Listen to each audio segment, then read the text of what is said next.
Halo semua, jumpa lagi di kelas belajar bersama. Kali ini kita akan membahas tentang sistem organisasi kehidupan.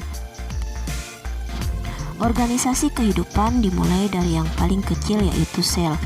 Kemudian sel akan bergabung membentuk jaringan. Jaringan lagi bergabung membentuk organ. Organ contohnya hati, mata, hidung, dan lain-lain. Kemudian organ bergabung membentuk sistem organ. Kemudian semua sistem organ tadi akan bekerja sama membentuk organisme.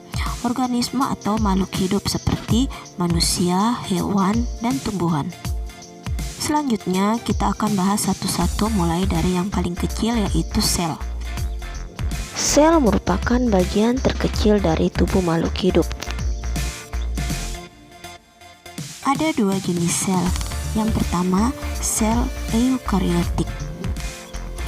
Sel ini memiliki organel-organel sel yang lebih banyak. Sel eukariotik juga memiliki nukleus atau inti sel.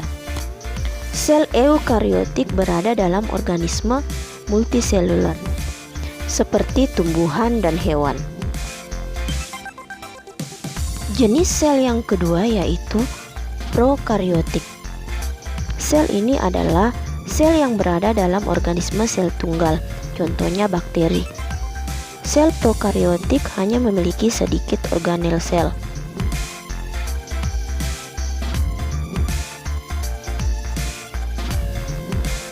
Selanjutnya kita bahas tentang organel sel. Organel atau bagian-bagian yang ada di dalam sel.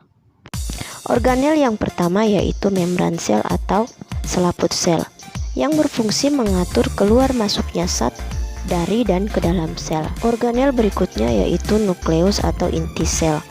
Nukleus berfungsi untuk mengatur pembelahan sel, pertumbuhan sel, dan pembawa sifat.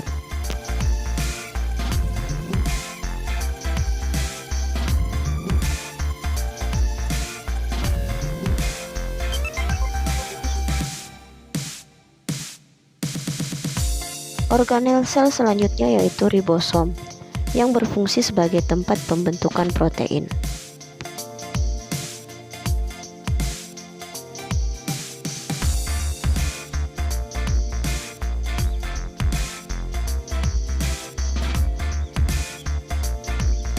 Di dalam sel ada cairan sel yang disebut sebagai sitoplasma, yang berfungsi sebagai tempat terjadinya segala kegiatan sel.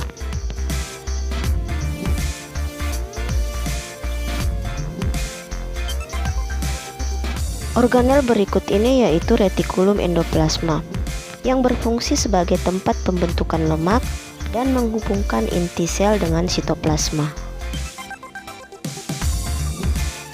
Organel berikutnya yaitu badan Golgi, yang berfungsi mengeluarkan zat dari dalam sel.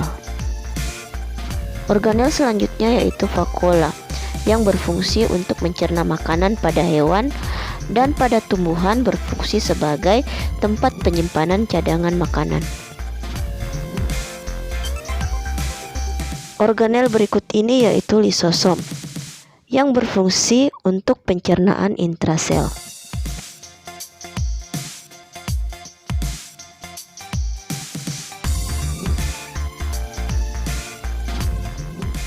Organel berikut ini yaitu mitokondria, yang berfungsi sebagai tempat respirasi sel yang akan menghasilkan energi.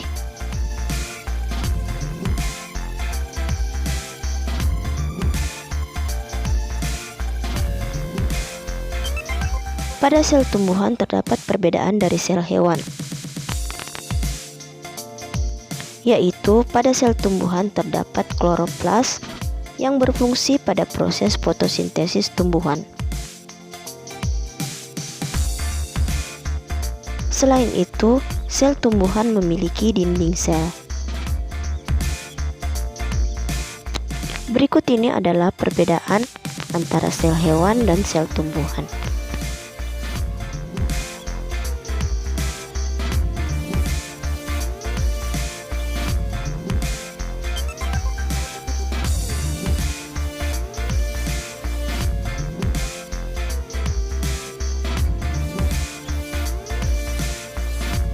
Selanjutnya kita akan membahas urutan kedua di dalam struktur organisasi kehidupan, yaitu jaringan. Jaringan adalah kumpulan sel yang memiliki bentuk dan fungsi yang sama. Jaringan pada tumbuhan terdiri atas yang pertama jaringan epidermis. Jaringan ini melapisi permukaan akar, batang, dan daun. Jaringan yang kedua yaitu jaringan meristem. Jaringan yang selalu muda karena sel-selnya selalu membelah. Terdapat pada ujung akar, batang, dan kambium. Yang ketiga jaringan pengangkut, terdiri atas xilem dan phloem. Xilem mengangkut air dari akar ke daun, sedangkan phloem mengangkut hasil fotosintesis dari daun ke seluruh tubuh. 4. Jaringan penyokong, jaringan yang dindingnya menebal dan keras, misalnya kulit biji.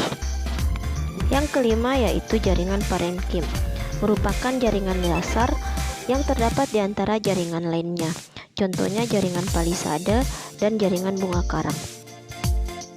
Berikut ini merupakan gambaran jaringan pada tumbuhan seperti jaringan epidermis, pengangkut, dan jaringan parenkim.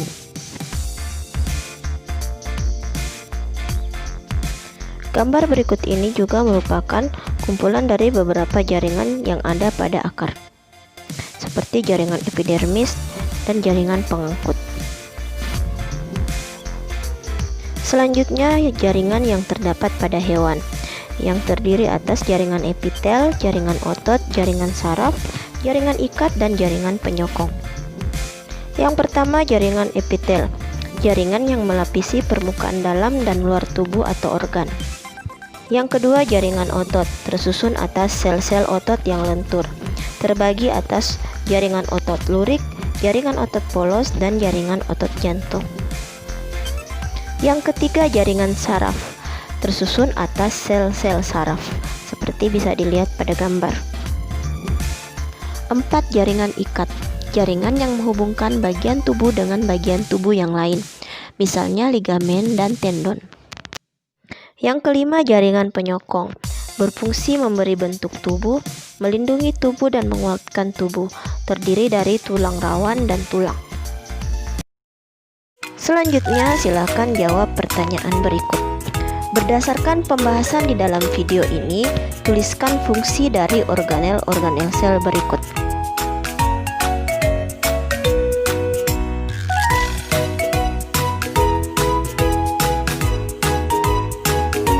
Kita akhiri pembelajaran kita kali ini. Sampai jumpa pada pembahasan berikutnya.